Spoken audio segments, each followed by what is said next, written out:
Mis amigos y compañeros y seguidores de Jesucristo, lectores de la palabra de Dios, qué gusto poder nuevamente comunicarme contigo a través de este medio. Que Dios te bendiga grandemente. Ese es mi gran deseo. Vamos a continuar leyendo ahora Mateo capítulo 16. ¿Qué capítulo de 16? Va a seguir la confrontación entre esos malosos religiosos, hipócritas contaminados en el corazón, que rechazan todas las maravillas que Jesús estaba haciendo, ¿verdad?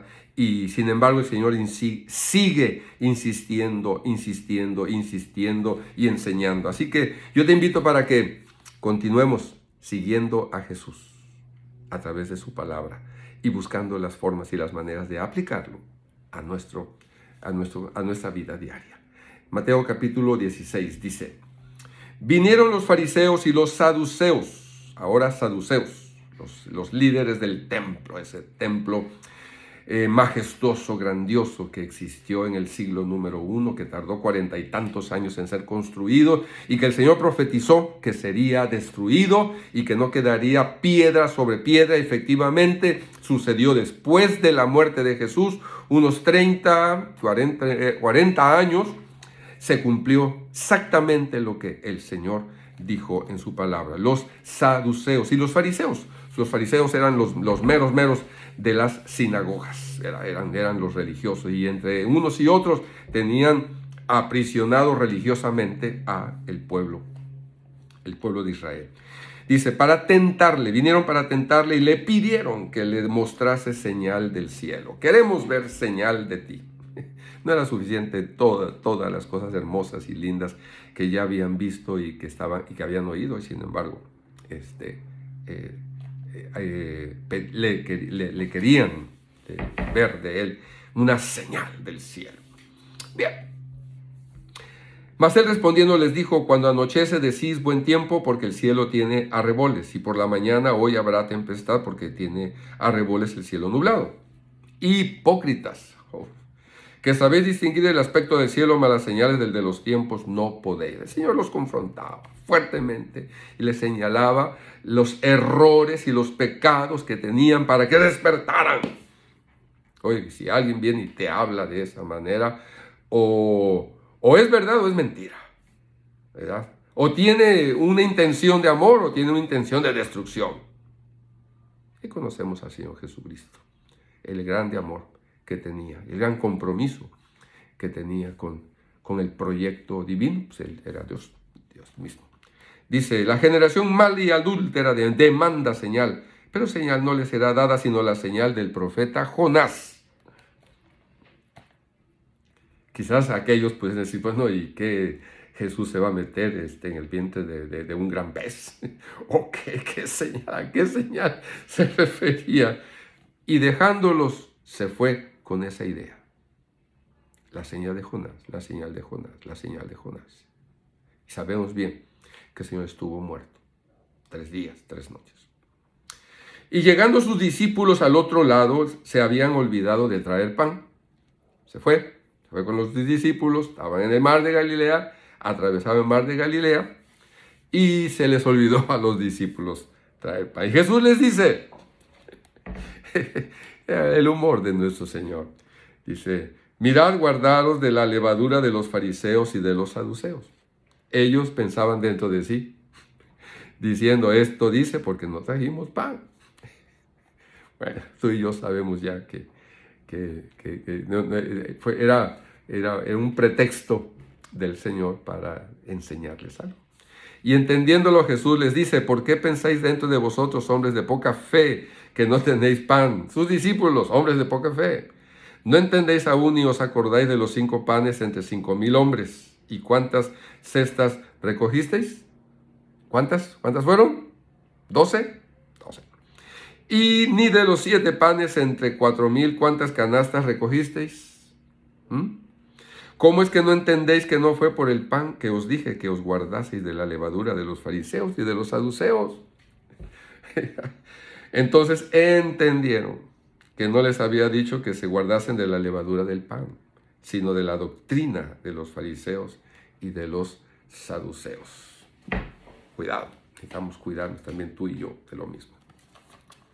Viniendo Jesús a la región de Cesarea de Filipo, al norte del mar de Galilea, Cesarea de Filipo, preguntó a sus discípulos diciendo: ¿quién dicen los hombres que es el Hijo del Hombre? Pregunta a sus discípulos para ver si ya entendieron, a ver cuántos habían entendido. El Señor de repente hacía unas pruebas, les preguntaba, les enseñaba y enseñaba, usaba muchas parábolas, las explicaba y de repente, de vez en cuando les hacía un examen. Dice: ¿quién dicen los hombres? Y ustedes, ellos dijeron, unos Juan el Bautista, otro Elías, otros Jeremías o alguno de los profetas. Y él les dijo: ¿y ustedes quién decís que soy yo? ¿Qué han aprendido?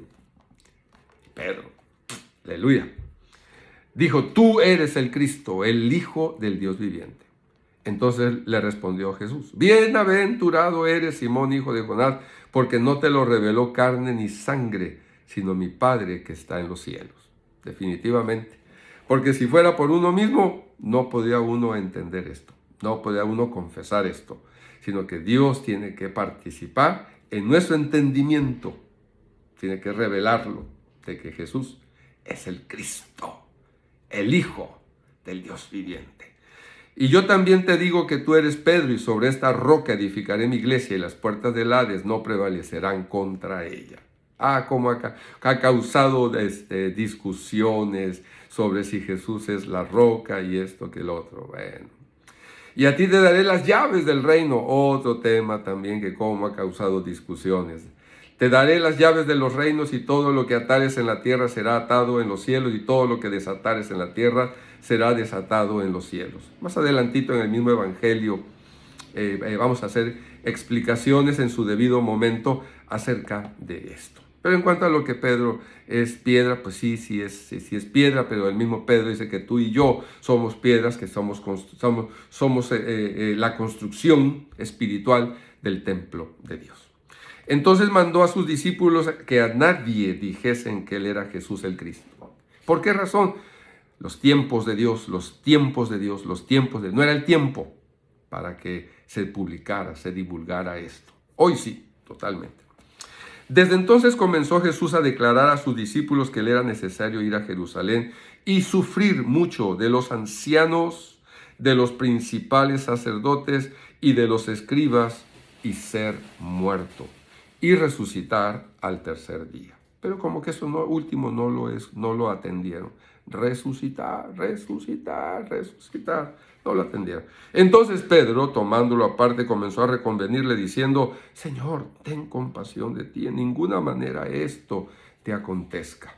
Sí, era verdad que Pedro había confesado: tú eres el Cristo, el Hijo de Dios viviente, pero eso de morir, eso de sufrir, no lo podía entender, no podía comprenderlo. Pero ya estaba inclusive en el Antiguo Testamento profetizado, el libro de Isaías, por ejemplo. Bueno, verso 23, pero él volviéndose dijo a Pedro: quítate de delante de mí, Satanás. Me eres tropiezo, porque no pones la mira en las cosas de Dios, sino en las de los hombres. Miren, mucho cuidado de interpretar de que aquí Pedro había sido endemoniado. Y que no, porque si hubiese sido Pedro endemoniado, pues el Señor lo hubiese echado fuera el demonio, y no lo echó, sino que era algo más metafórico, ¿verdad? Tu mente, Pedro, está desviada, ¿verdad? Y claro, ¿quién es el que desvía la mente desde el huerto de Edén? Pues Satanás. Por eso es que relaciona: apártate de mí, Satanás. Ese pensamiento no es de Dios. Entonces Jesús dijo a sus discípulos: si alguno quiere venir en pos de mí, niéguese a sí mismo y tome su cruz y sígame. Aleluya, amén. Porque todo el que quiera salvar su vida la perderá, y todo el que pierda su vida por causa de mí la hallará. Porque ¿qué aprovechará al hombre si ganare todo el mundo y perdiere su alma? ¿O qué recompensa dará el hombre por su alma? Porque el Hijo del Hombre vendrá en la gloria de su Padre con sus ángeles, y entonces pagará a cada uno conforme a sus obras. Llegará el día en que el Señor, y lo estamos esperando.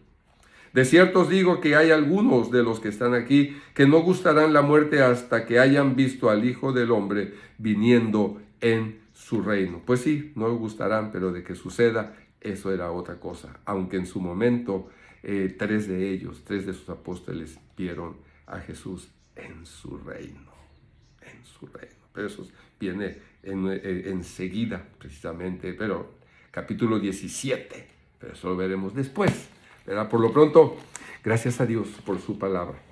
Y yo te animo a seguir las pisadas de este hermoso, precioso Maestro. Jesús, el Hijo de Dios, del Dios viviente. Hasta la próxima. Que Dios te bendiga. Que Dios haga resplandecer su rostro sobre ti y tenga de ti misericordia. Nos vemos.